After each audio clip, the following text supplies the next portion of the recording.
The exhibit is a collection of images, advertisements from the late 1920s to the early 1950s of tobacco ads from a variety of companies. Beginning in the mid-20s, tobacco companies understood that the public was becoming concerned about the health implications of smoking. Prior to this time, there were a few rare cancers known to be associated with tobacco, but by the 1920s and 1930s, the lung cancer rate is skyrocketing, and people start finding all kinds of filth in tobacco: arsenic, lead, diethylene glycol, other poisons. In the United States itself, at the end of the 19th century, a third of the entire federal revenues were from tobacco taxes. So tobacco has been a huge source of revenue for states throughout the world, and that's one of the main reasons governments are so reluctant to take any reasonable steps to halt the epidemic. Tobacco ads have been extremely effective over the years in luring people to smoke, retaining them in smoking, and luring them from one brand to another brand. These guys had enormous art budgets. They had the very best artists and the very best designers that money could buy. Some of the themes that we have in the exhibit, and there are a series of them. One of them is the image of the doctor. Many famous movie stars and athletes were portrayed specifically. This individual, Ronald Reagan supports, Joe DiMaggio supports this cigarette or that. With doctors, it's never a specific individual, but they come right out of central casting.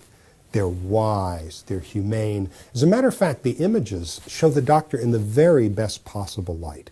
That's why organized medicine didn't object. Very few physicians at the time saw this as an evil or a danger.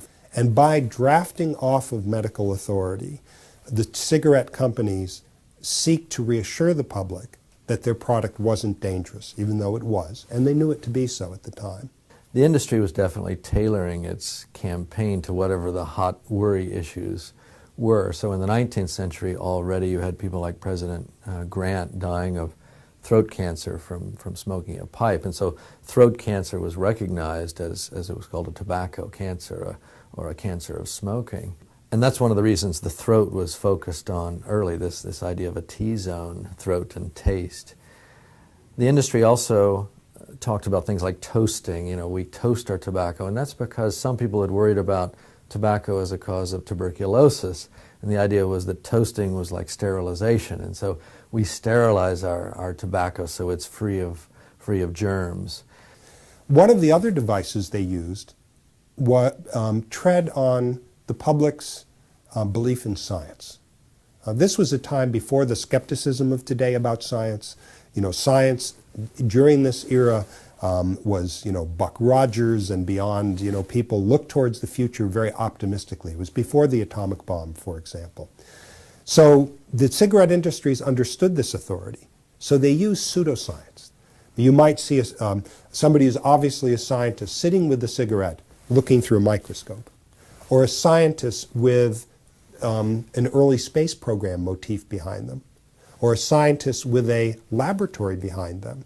And very often they quoted scientific studies that were completely invalid. Often they were paid for by the industry to make a specific point rather than to ask a question. And that these were very simplistically put out as scientific findings about the safety of their tobacco product. Marketing to women is very clever. Before World War I, if a woman was seen smoking, it was a direct code for prostitution. Normal, God-fearing women simply didn't smoke. Now, beginning with the women's suffrage movement and with the sense of women's independence in the 20s, the companies began to sponsor learning sessions for women to teach them how to smoke and how to inhale and how to fashionably hold a cigarette. So by smoking, you're going to stick it to your husband or stick it to your father or whatever, and this is a sense of your freedom. In the 20s, they had this wonderful, I say in the sense that it brings wonderment, reach for a lucky instead of a sweet, directly looking at women's waistlines. If you don't smoke, you're going to eat more. And this is a common theme in advertising through the years, although there it was very clearly articulated.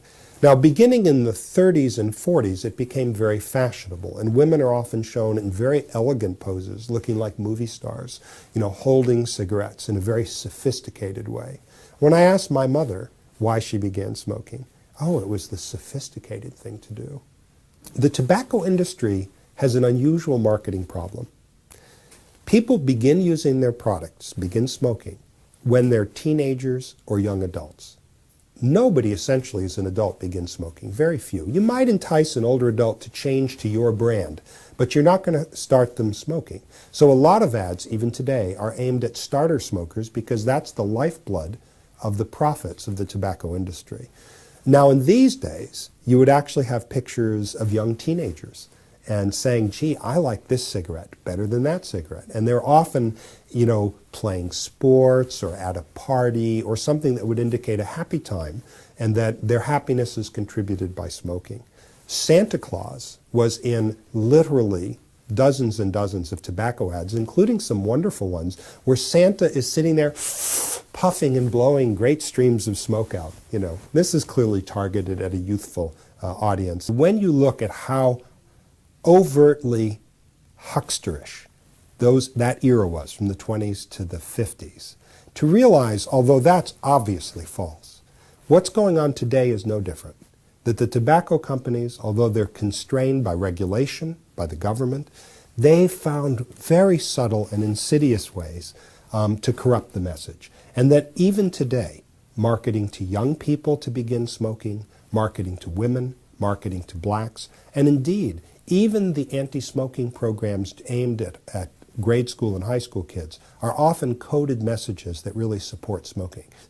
You have the effort to promote smoking in Africa, in the former Soviet Union, Latin America, and of course China, Asia in general. This is where the big market is because a lot of the American consumers have realized what the hazards are and smoking rates are on the decline. But in many parts of the world, the epidemic is really just beginning, and that's why the 21st century is going to be the gigantic period of the epidemic. Most of the smoking deaths are in the future. Only about 100 million people died from smoking in the 20th century. In the 21st century, it could be as many as 1 billion people, 10 times as many, because again, the long time lag, the marketing overseas, the epidemic is really mostly in the future.